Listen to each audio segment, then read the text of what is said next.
There is nothing wrong with your internet. Do not attempt to adjust your settings. We are controlling the podcast. We control the squealing and the screams. We can make your heart flutter, your eyes blur from tears, or sharpen your mind to crystal clarity. For the next hour, sit back. We are in control of what you hear. We repeat, there is nothing wrong with your settings. You are about to experience the awe and mystery known as the female mind. You are now entering the Fangirl Zone.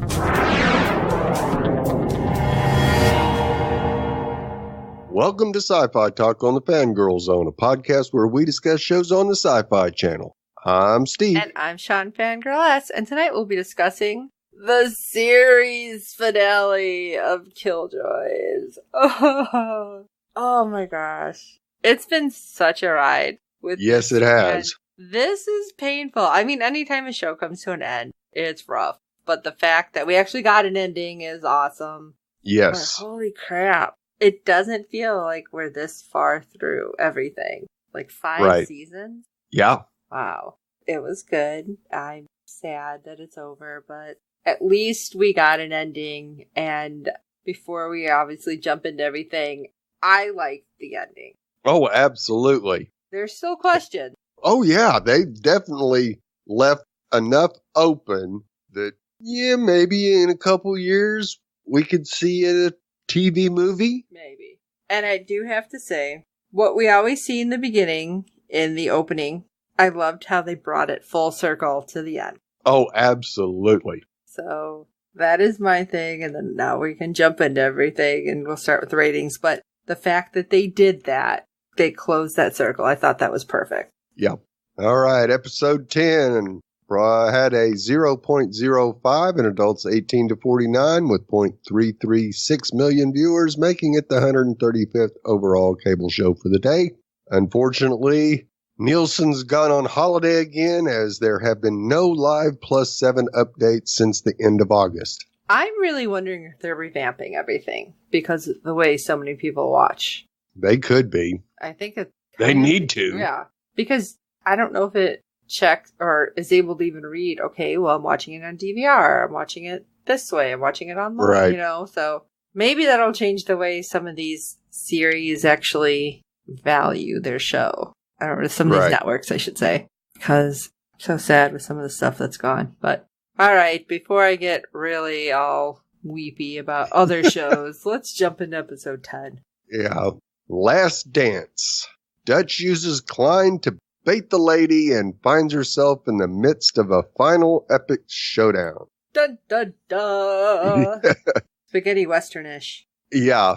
And we kind of got that first scene, too, where the whole gang is standing there on that cliff looking out over Old Town, and it's almost like the OK Corral. Right.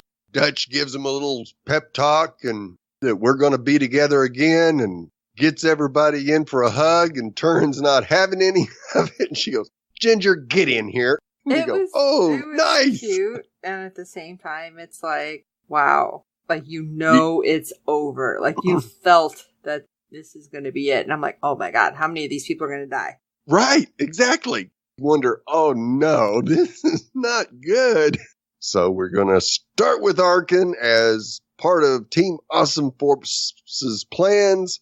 Dutch takes Klein to Arkin to make her last stand against the lady. And as the alien queen bait, he is injected with the poison that will take effect in 2 hours. Yeah. And of course, Klein kind of questions her about that, and she goes, yeah, it's real. She might have a chip in there in you that will be able to detect if it's not. So yeah, I poisoned your ass. I loved it. And he's like, oh, wait, for real? Like, for really real? Crap.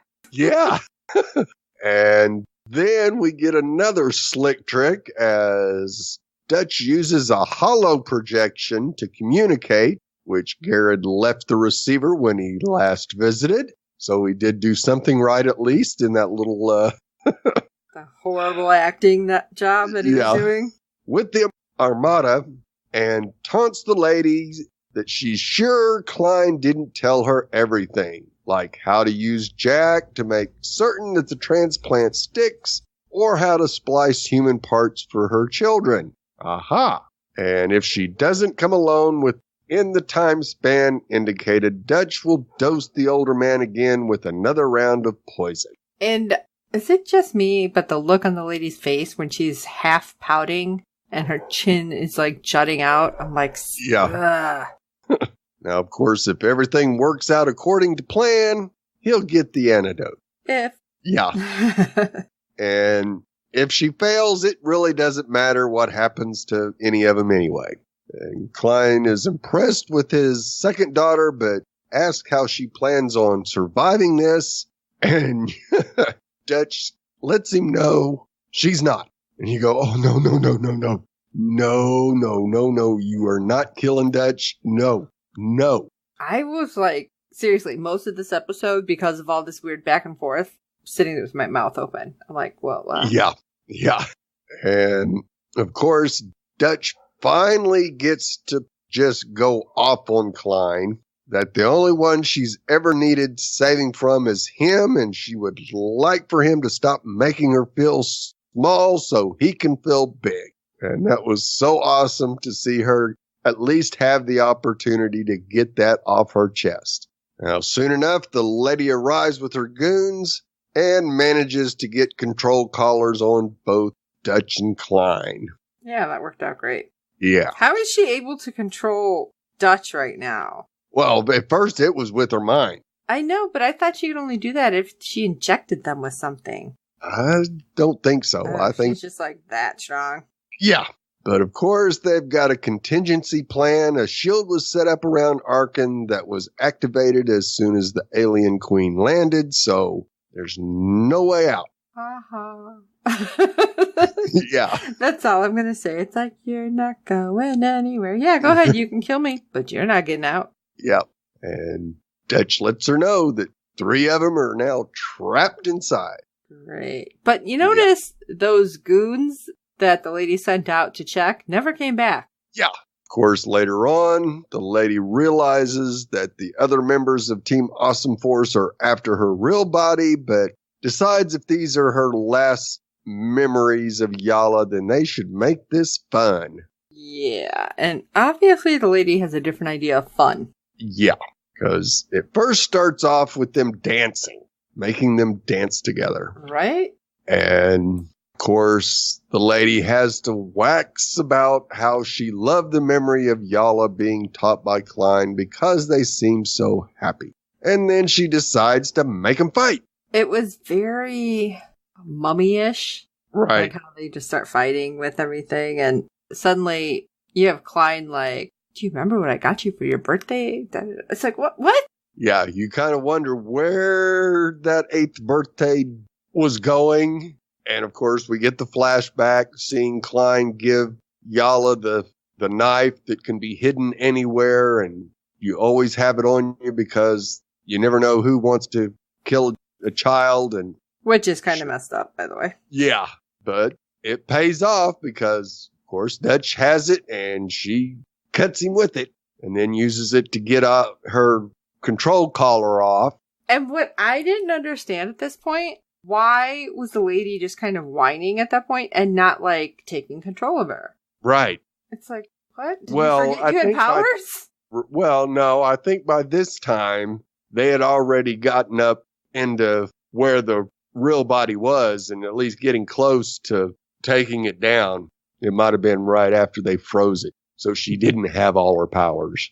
Because, yeah, if she had the powers that she had when she got there, all she'd had to do was just think and Dutch would have been a splat on the wall. That's true. Okay. So, meanwhile, on Koresh, the queens are going to take their throne. Anila makes her debut as the lost and last heir to the land Kinrit with Dulcea by her side. Yeah, they didn't seem too happy to see those two. No, not at all. The cousin is like, Dulcea, you're alive. Yeah. Now, of course, they want the military launch codes of each family within the 9, but of course, cousin Liam, not having anything to do with it, telling them they have no real power behind them to make such demands. And he tells his cousin that his soldiers have their guards outflanked outside, and Dulcea, as only Dulcea can, explains to her younger kin that he is terrible at warfare and that what really matters is the proximity of a weapon. This, I thought, was hilarious. Yes. Because she's like, oh, you have people outside. Okay, cousin. You don't know what's going on. Yeah, mine's right here. Welcome to a Holland. At first, I'm like, what you gonna do? Yeah, loved it. Yes, and Anila was not real happy about the comment on her clothing choice. Oh my gosh, I thought she was gonna go and, like, explode the girl's head. Yeah. It's like, oh, you don't like this? Okay. And, of course, Dulcea instructs them to kneel, and they do. Yeah. Bend the knee. Look at that. You guys changed your tune really fast. And I love it when Anila's like, how do you like my dress now? You want to talk smack? Yeah. And once all present provide their codes, Dulcea lets Johnny and Dab know that it's done, and they start attacking the Hullen Armada. And we check in on the hunters, Jacoby, and using the cloaking technology installed on Lucy, Dab and Johnny sneak onto the Hullen ship to look for the lady's real body. And with their information from Zeph, the plan is to lower the temperature around the aliens so that it goes dormant, which will allow them to kill it. And you go, surely. So far, everything has worked out perfectly. It's got to go wrong here. I don't want to laugh, but yeah. Yeah. Oh, yeah, all our plans have been great. Yeah. Yeah. And of course, the missiles from Koresh are attacking the Armada, providing the perfect cover to slip in unnoticed. Well, The boys make their way towards the big bad alien body, but come across some guards. Yeah, like 10 of them. And Johnny is asking Zeph for another route, and Lucy informs them that there is an anomaly in the Hullen records as one of her patients is being held on board. I love this because when she's like, wait, what? What do you mean? Huh? And I'm trying to think, well, who could she possibly be talking about? Lucy? What's going on? Yeah. More information, Lucy. Don't just tease us like this. So, of course, Zeph goes, well, I gotta go find out. And off she goes to get into the Armada herself. Right. And I'm like, this is not good. No. And, of course, earlier we see Jack first getting woken up by the lady, which is definitely horrifying for him. But it gets worse because they've got him tied down to a table in the science bay. And fortunately, he is able to get out of his bindings. Because of? The old broken thumb trick. No, it was the hidden knife. Oh, yeah, that's right. That he, cut himself. But I thought he healed fast, too. But I guess enough to be able to get his hand, all bunched in, up. Yeah. And he manages to stab one of the Hullen soldiers that would have shot Dav, but in turn gets shot himself, which both Anila feels on Koresh, prompting her to come for her son. And you kind of go, oh crap, here's the first one, and it's Jack. No. You guys are killing me here. Oh my god. Everything that was happening, I felt like my shoulders were up to my ears. I was just so tense. Yeah. But of course, we all forgot he's Hullen as well and is able to heal, just not quite as fast as his mom. And when Dab asks him how the lady found him, he informs his father that he started having visions again of Dab getting shot, and so he led the lady to his location in order to save his father. Man, I wish we could have had more time to get into those powers. I know! Or at least they could have started bringing it out earlier. Right. And of course, Dab wants to protect his kid, but Jack says that he doesn't get to do it by putting everyone else's family at risk. put Dad in his place. Yeah, I think that was kind of an eye-opener. Because, for Dab? Oh, absolutely but it was. I mean, I understand, because Dab's like, I don't want my kid to be taken out. Right. And it's a little curious that he grew so fast at the beginning, and it's been, season and a half, and he's been the same size. You kind of expected him to be, in his 30s by now. I know, it's like zip, zip, zip. Oh, we're going to stop here. Yeah. So, of course, Zeph is able to sneak onto the ship and makes her own way to another part of the ship where she comes across 4 cocoon-like structures inside a research lab, which kind of look like the ones that Fancy Lee saw. And she moves to the one furthest from the door and reacts oddly. I was afraid. Oh, absolutely. And then when we see it, I was like cussing a lot because I'm like, what is she doing? What is up the lady's sleeve? I was freaking out. Oh, absolutely. And Zeph definitely just cuts that cocoon open. And what the hell? It's Pippin. I was not expecting that. No. Like, seriously, did anybody honestly expect Pippin back? Other than that flashback that they gave us, which about killed me.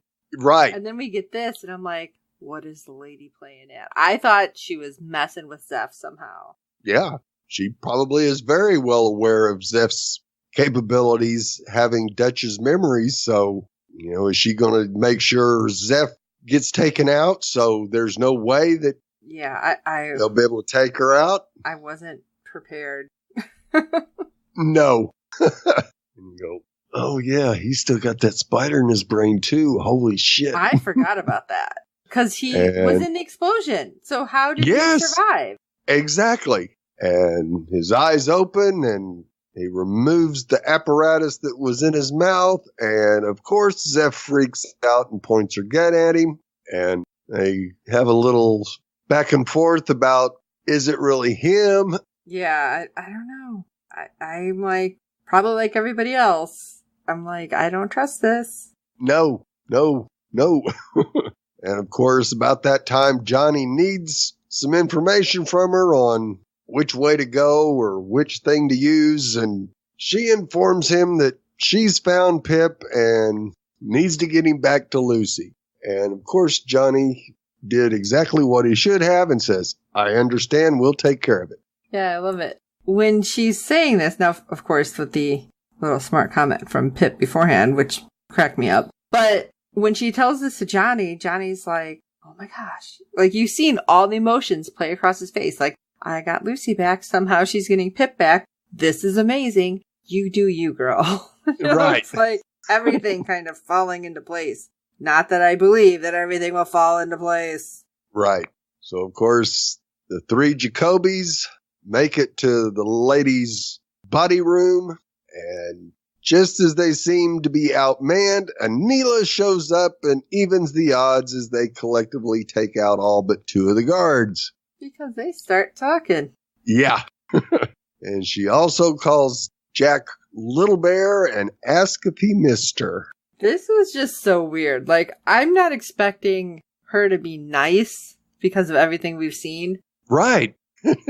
Just a completely different side of Anila that just I didn't think could possibly exist. Right. And so they go up to do their thing with the containment device, and John's about to cut some wires that are connected to the alien's body containment unit when Jack highly advises against it. Another one of his visions. I love it because Johnny's like, well, which one do I cut? He's like, I don't know. I just know if you'd mess with that one, it's not good. Yeah, these aren't instantaneous. And he's like, well, what if I touch stuff? What if I do this? What if? Right. How about that one? Jack kind of looks at him like, your guess is as good as mine. It's like, Mrr. It's like, all right, let's do this and hope for the best. Yeah. And back on Lucy, Pip is tripping balls, imagining that Zeph knows he loves her and that she wants 12 babies. Yeah. What? Yeah, and then he's like, whoa. And she, slaps him. She's like, snap out of it. Very moonstruck all of a sudden. And that was after Zeph is freaking out, and Pip gives her that don't look a gift Pippin in the I know, line. but at the same time, she's exactly like everyone else. Like, I don't trust it. No, this can't be happening. Something's wrong. Right. Because why are we going to believe that this is going to be something good? Right. Now, of course, just before the containment field is frozen, the lady talks to Anila psychically using her Hullen minions and recalls how her favorite memory was when Yala was born inside the cube. It's like, make up your mind. How many favorite memories do you have there, lady? Exactly. And of course, she thinks it seems fitting that she killed Dutch in there as well, which triggers Anila to chokehold one of the soldiers, telling the lady to let her sister go.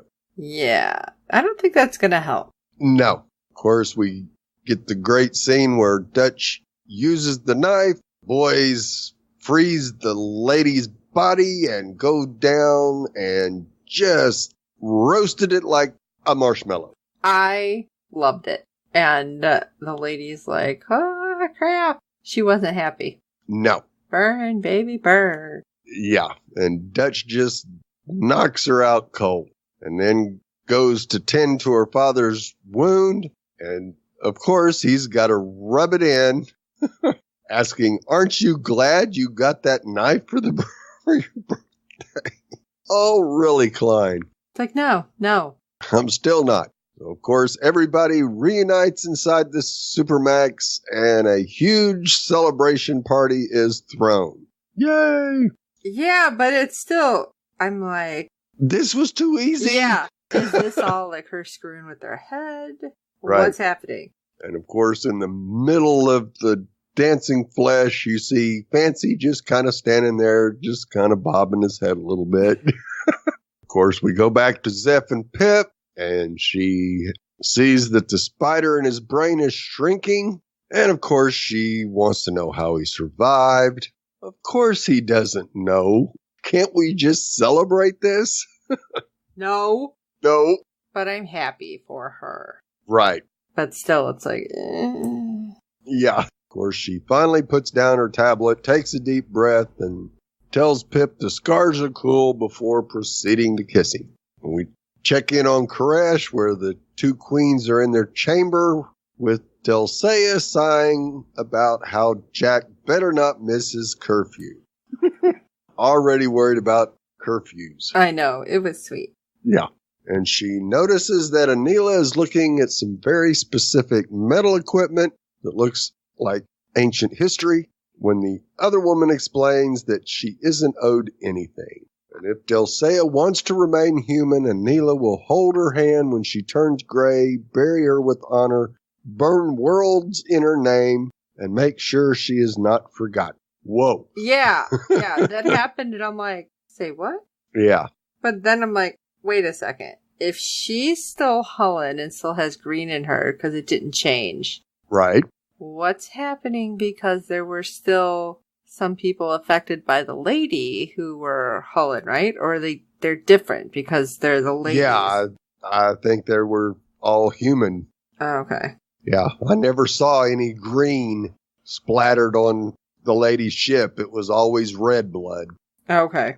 Of course, Dulcea asks if Anila has enough green to share, and Anila answers that she wants to find out if Dulcea does. This just seems weird.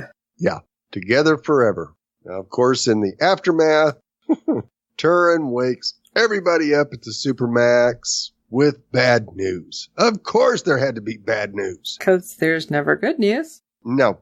Back when they thought the lady sent out her bombers to attack Koresh, it turned out that she sent half her fleet outside the quad and the ships were full of hatchlings. Oh, great. Well, that's just perfect. Yeah, and to make it worse, they don't know how many ships or how long she had been sending them away. Great. So, there's question number 1. Yeah, so Dutch informs him that she can find out because she didn't kill the lady after all. She's still trapped inside the cube in Arkan.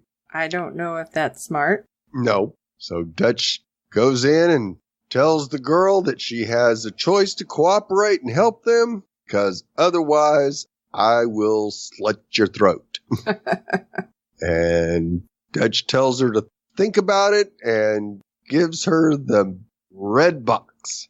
Oh, and I love it because immediately she's like, is it from Klein? Yeah. Listen, psycho. No. No, it's not.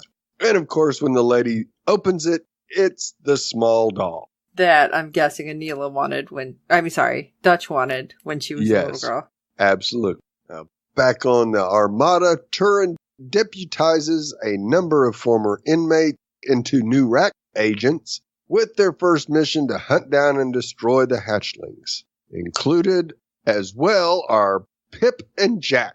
Oh boy. And both Dulcea and Pri are also present, and the former bartender follows the Koreshi, demanding that Westerland refugees need a place to live. He was not going to stop. No. And shockingly, and somewhat reluctantly, she agrees to provide land on Leith until Old Town can be rebuilt. And it's like, wait, what?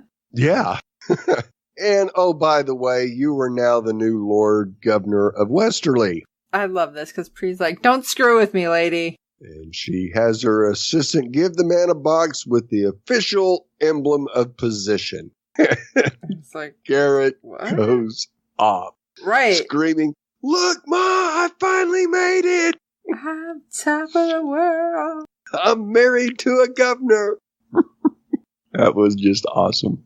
And even better, as Dulcea leaves, she adds that she's never going to be nice, but she's going to try to be good. And Pri will hold her to it. Yes. And we go inside Lucy, where Johnny is sitting on the couch with his bags packed, ready to say goodbye for now to Dutch. I think I was in the same mindset as Dutch, like, oh shit, you're really, no. No, yeah. Exactly. Hold on, what I said to get you through this shit, not for real. Yeah, not realsies. No, I'm taking this back. He tells her that it looks like she has all the help she needs, and if he doesn't leave now, he never will.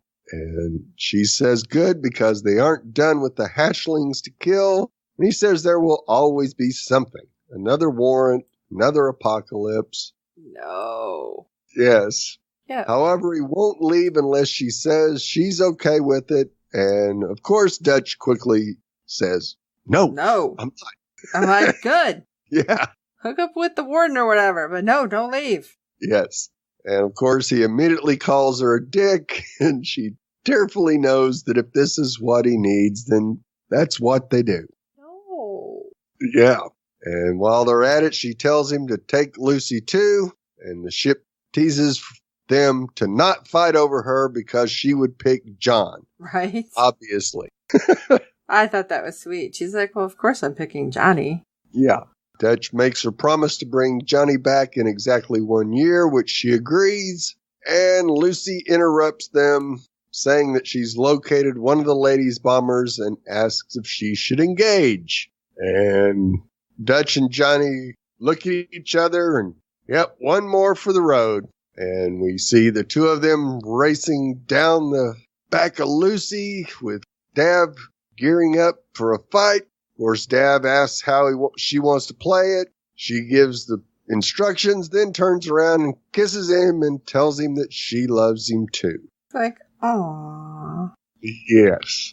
I thought it was in so the sweet. end, yeah, we see both Anila and Dulcea sharing the green. We see Klein heading off into who knows where. And the three Killjoys about to kick some hatchling ass. Yes. Which, like I said, kind of full circle, the way they stop with the animation and coloring. And I'm like, that was so sweet. But I was totally tearing up with the moment with Johnny and Dutch.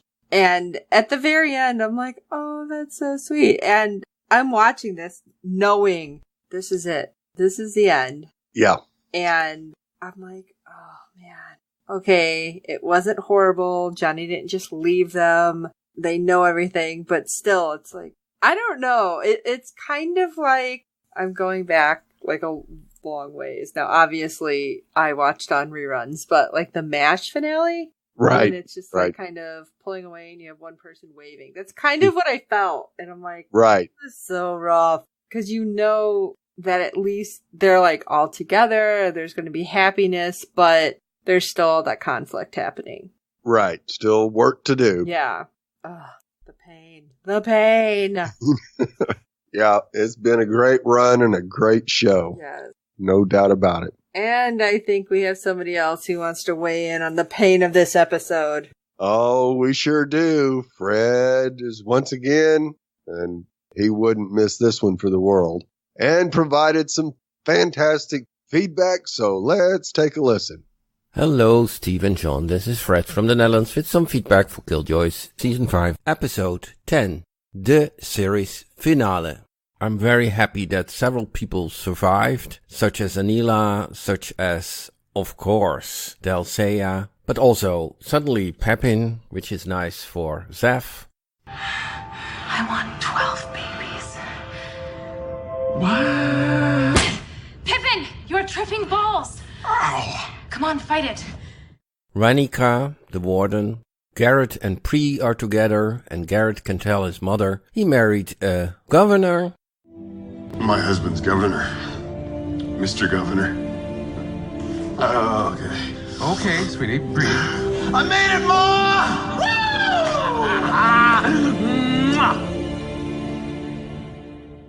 Jack survived, and Johnny is going on his own way, although we don't see him go, and that would be a tear drawer. I don't know if that's a term in English. But I won't leave unless you say you're okay with it. Fine. No. No, that wasn't a real option, you dick. I shouldn't have said it then, asshole.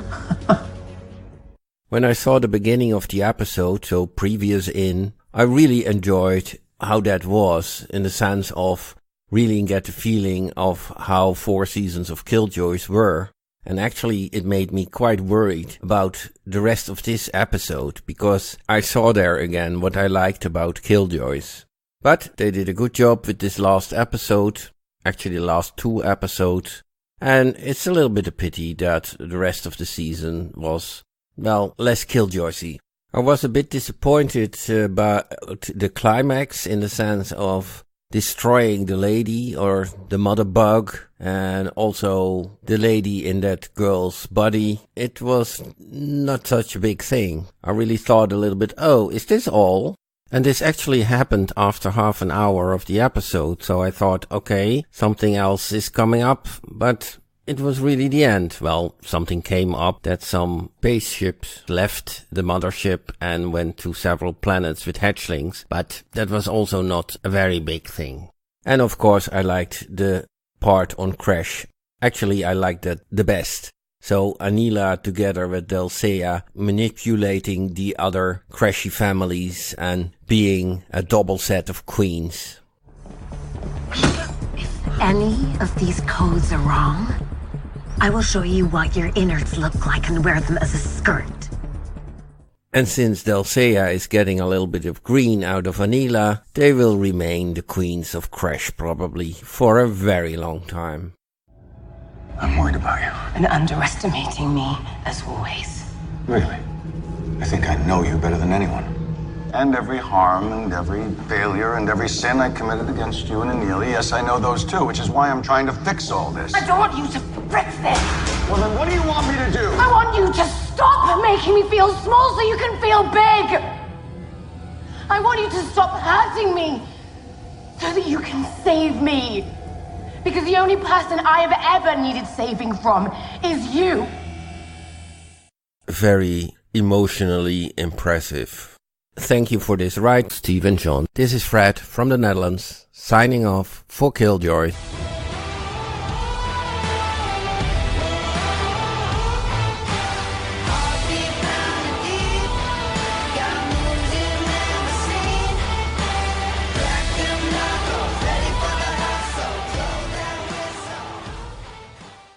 Well, Fred, I'm really glad that all your favorites survived the show. As a matter of fact, I think the only thing that died was the lady's bug body.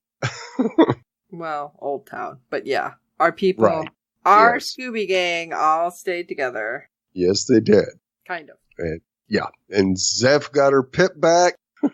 They had to do something after they about gutted us with that memory of her with Pip. Right, yes. But man, they kept that really close to their vest because I didn't hear a word about that. Nope, not at all. And they didn't explain it, so it just... I know there wasn't a lot of time for it, but damn, it'd been nice to... Something, yeah. Yeah. And of course, Garrett celebrating that he's finally made it because he's married a governor was just as cute can be. I mean, Garrett's our Winnie the Pooh. And is Johnny really going on his way? Yes, no, maybe. I don't know, for real. I mean, I'm assuming yes, but because he does say too, and I almost forgot. He's like, I'm going to go find, and I cannot remember her name. Right, the mod lady. Yes. And I was like, what? Like, that was unexpected to me. Right. No, I always knew that that was still hanging around in the back, and I'd seen it mentioned by people every now and then that, Johnny needs to go find his mod girl. I will tell you, though, I was surprised. Like, I kind of forgot about that, so... Right. That was cool. Yeah, we both agree with you that the intro really brought the entire series together in a nice, beautiful bow, but worried the hell out of us as well. And I can understand how you weren't completely on board with how it ended, but I kind of think there's just a slight possibility that they might consider doing a TV movie. You know, it's a way to allow the story to go on instead of just kind of really tying it up nice and tight. So I was okay with it. And I still think that there is that possibility that we get a movie. So, and that's because I believe that it makes it easier for me to handle it. And of course, definitely long live the Queens. They'll be together forever now. They're going to be around a long time. Yep. And yes, Dutch getting all that emotional baggage off her chest with Klein was a very impressive scene. And I am so glad we got to see Dutch actually be able to do that. And once again, we can't thank you enough for all your great feedback over the years, Fred. And we thank you so much. And we sure hope we can come across another show that we can take another 5-year ride with you. Oh, let's hope so. But thank you, Fred, for everything. And it's been amazing. And hopefully you'll find another show that you want to kind of hang out with us with. Absolutely. Goodness. So you guys know how we feel. You know how Fred feels. We still want to hear your thoughts. So we will gladly share them even on the next episode of SyFy Talk. If you want to send us something about this show, about any of the shows, about any show that you think we should get into, just send us an email at syfytalk@fangirlzone.com or head over to www.fangirlzone.com. Check out the contact page and you'll see all the ways you can contact us. And we love talking to you guys. And while you're on the interwebs, if you can rate and review us on iTunes and every other platform you find us on, because good ratings and reviews help other fans of the show find us. Tell your friends about the show. They can totally binge watch it now. And it is such an emotional roller coaster. You can watch their face when they come to you and say, "Oh my God, why didn't you tell me about?" I've totally been there. Yep. I did that to Jessica. We, of course, hope you enjoyed the podcast, and maybe you'll tell them about us. It'd be great. So, for this episode of SyFy Talk, the finale of Killjoys, I am Sean Fangirl S. And I'm Steve. It doesn't matter how your story begins. It's about who is with you at the end. And until next time.